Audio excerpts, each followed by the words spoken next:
Hi guys, it's your guy Greg Talks Football / GTF here, and I just wanted to discuss this trade between the Cleveland Browns and the Los Angeles Rams. As the trade, the Los Angeles Rams acquired Myles motherfucking Garrett from the Cleveland Browns for Jared Verse, a 2027 first-round pick, a 2028 second-round pick, and a 2029 third-round pick. Now, all I'm going to just pretty much say is the Rams won this trade. Honestly, in my opinion, they won this trade. But in all fairness to the Browns, you were never gonna get enough value to maximize Myles Garrett. You could have acquired 3 or 4 first-round picks, and that still wouldn't have been enough for Myles Garrett. And it just is what it is. Myles Garrett is my current non-favorite Giant. I love watching Myles Garrett. As a person who lives in Ohio, I get to see Myles Garrett every week on my normal TV and things like that. Myles Garrett's he's such a beast, man. Like, he's awesome to watch. I love Myles Garrett. When Steelers fans try to say that TJ Watt's a better player and the best defensive player in the league over Myles Garrett, it's just laughable. Like, clearly those discussions aren't going to happen anymore, but Myles Garrett is just in a different league than everybody else.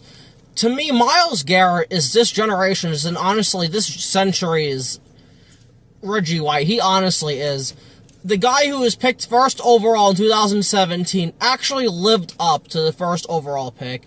Myles Garrett, now the current sack record holder, I think, at 23, and he's going to be a first-ballot Hall of Famer when he ends up retiring. I love Myles Garrett. But, again, I can't get mad at Cleveland. You did the best you could. There's only so much you could have gotten for Myles Garrett. Like, it just is what it is. A lot of people, well, we could have just kept Myles Garrett. Yeah, but you weren't going to win anything with Myles Garrett. So I understand what Cleveland's trying to do, but they did get fleeced and they did get robbed. But, again, it just is what it is. From Cleveland's perspective, though, they got Jared Verse, who was the Rams' 2024 first-round pick. Jared Verse last year was honestly really good. Like, he put Tristan Wirfs, the Buccaneers all-pro left tackle / right tackle, in a blender. He got 2 sacks off of him. PFF counted it as 1, but he beat Wirfs twice for a sack. I mean, Jared Verse might end up being a top 5 pass rusher in like 2 to 3 years, if not next season. Like, Jared Verse is a beast. And the fact the Browns are able to get that guy, plus a first-round pick, a second, and a third, that's, I mean, again, it's not enough, but it could have been worse. You could have not gotten Jared Verse. So you got a Myles Garrett replacement, and you got a 2027 first-round pick, which now I think they have 2 or 3 of them. Definitely 2. But they might have 3 first-round picks, which then you could use to trade up for your quarterback. So, again, if they get the quarterback right, and they're able to do all that trade up, or if they suck enough, and then those other 2 first-round picks are really good players, Cleveland's gonna, this trade's gonna look better for them. It just really is. But we all know Cleveland's going to suck this year. Their defense might take a step back because they don't have Jim Schwartz anymore. And now they have no Myles Garrett. And it just is what it is. But Jared Verse is nothing to scoff at, though. But I gotta say, I do feel bad for Jared Verse, though. This guy was drafted by the Rams in LA. Always on a Super Bowl team, pretty much. Super Bowl contenders, playoff contenders. And now you wake up this afternoon or whatever and find out you got traded to the Cleveland Browns, and now you have to go to Ohio. Oh my God. So I feel bad for Jared Verse. I really hope it works out for him, but he is not going to win shit. Unless Cleveland gets that quarterback right in the 2027 draft and it works out, Jared Verse will not win, and that really does suck for him. This was a guy who was this close to getting to his first Super Bowl. Just lost to the Seahawks last year, and again, it's just a damn shame. Like, I feel bad for Jared Verse, man, but again, the NFL is a business, and it just is what it is. But I hope it works out for Jared Verse. And I was looking forward to him versus Andrew Thomas in week 2, but now that's going to be moved to, like, week 15. But, again, it just is what it is. I was really looking forward to that because he's a really good up-and-coming pass rusher, but, again, hopefully it works out for Cleveland, but, again, hopefully it has to work out for them. If this doesn't work out for them, this might be worse than the Luka trade in the NBA, I think a year or two ago. So, you know, Cleveland might be the laughingstock of the NFL, but they already are, so, you know, can you really kick them while they're down?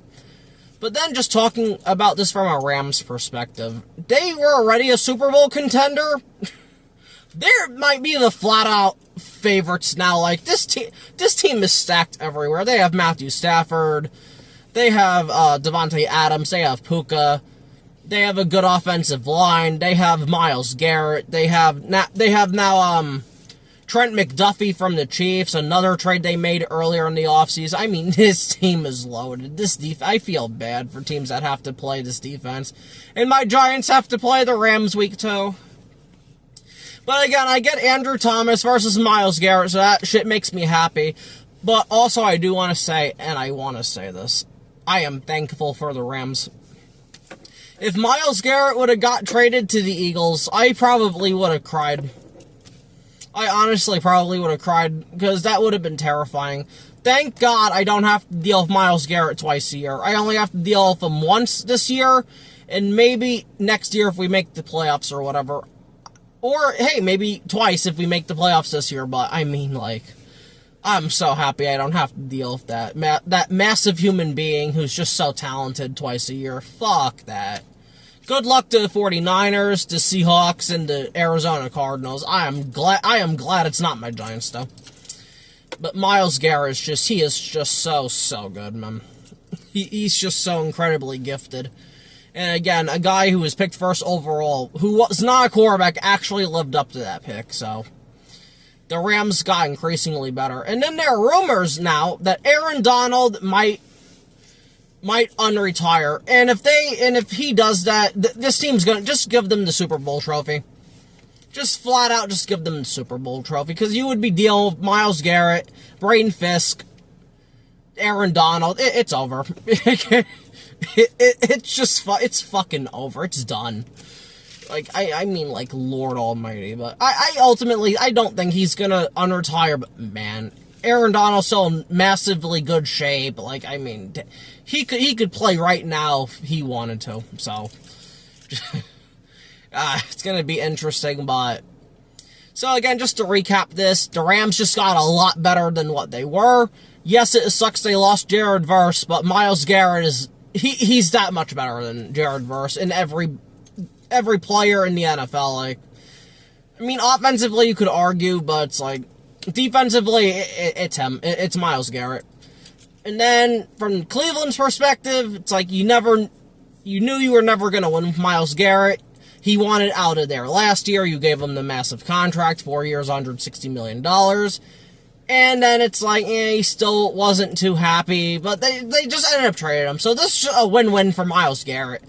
You get off the lowly Cleveland Browns, you still got your money, you still got your massive contract, and now you get to go live in LA and contend for the Super Bowl every single year until Stafford retires. And I mean, Myles Garrett's such a big winner in this. And honestly, Myles Garrett deserves it. He honestly 100% deserves it. And I'm glad he did not go down the Joe Thomas route. Joe Thomas, one of the best left tackles during his time, if not the best left tackle in the 2000s, and just stay a Cleveland Brown. I mean, Joe Thomas was loyal as hell, but he didn't win shit. And he could have joined the Broncos with Peyton Manning if he wanted to, but he wanted to stay a Cleveland Brown. He got nothing out of it. So I am glad Myles Garrett, when he was given the option to leave, that motherfucker left. So good for Myles Garrett. He'll still always be a Brown to me. I'm still going to always remember Myles Garrett as a Brown. And I hope when he retires, he gets enshrined in the Hall of Fame as a Cleveland Brown. Because honestly, that's what Myles Garrett is. Again, he set the sack record in a Cleveland Browns uniform. He was drafted first overall in a Cleveland Browns uniform. So, Again, I want him to get his ring and shit like Reggie White had to because the Eagles were a catastrophe guy with the Packers. So I hope Myles Garrett does the same thing, but retires as a Cleveland Brown when it's time for him to go. But this is going to make the NFL season so much more interesting. And again, it sucks that my Giants play the Rams, but we were playing Cleveland this year anyway. So at the end of the day, it doesn't matter for us. Unless the Giants do good this year, and then we'll have to play them more, but again, it just is what it is. I'm happy for both sides. Both sides got what they wanted out of this. But Cleveland's got to hit on their draft picks, period, especially the quarterback in next year's draft. Whoever that might be, whether it's Arch Manning, it's Lenore Sellers, it's C.J. Carr, it's Dante Moore. Whoever it is, they have to hit on them. And it's just that simple. So regardless, that's going to be it for this video from your guy Greg Talks Football. Please like, share, subscribe, and comment. I'm trying to get this channel going. My second channel, my first channel, Greg Giants, will be in the description as well for primarily Giants content.